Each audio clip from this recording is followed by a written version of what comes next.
Super power இருக்கேன். Super பவர்ல அவங்கள அசையாம நிக்க வைக்கிறேன் பாக்குறியா? கண்ணா அதே மாதிரி உங்க அம்மா மூஞ்சி கொஞ்சம் அழகா சும்மா இருங்க. நைனா அது முடியாது நைனா. என்னைய கலையிறியா கொழுப்பையா? அம்மா அடிக்கிறடா. சரி போய் கேளுங்க. சார் என் பையனுக்கு கொஞ்சம் மூளை வளர்ச்சி கம்மி. அவன் இன்னும் 3 நாள்ல செத்துருவான். அவெஞ்சர் பைத்தியம் வேற அவன். அது என்னப்பா? அவன் வந்து உஸ்ன்னும் போது நீங்க எல்லாம் கொஞ்சம் அசையாம இருந்து கோஆபரேட் பண்றீங்களா? எவ்வளவு வேலைக்கு திரும்ப எங்களுக்கு சார் பையன் ஆசைப்பட்டான் சார், கொஞ்சம் நடிங்களேன். சரி சரி சரி போ. புள்ள பையனுக்காக பண்றேன். புள்ளையா, போ போ போ. ஐ அட சூ. உஸ். உஸ்.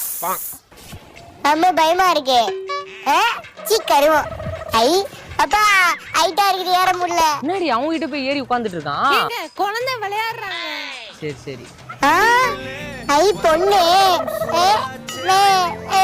ஐட்டு கூட பரவாயில்ல. ஐயோ பாயசத்துல இருக்க முந்திரி நீதான் என் சொப்பன சுந்தரி. அப்பா எனக்கு இந்த பொண்ணு வேணும்.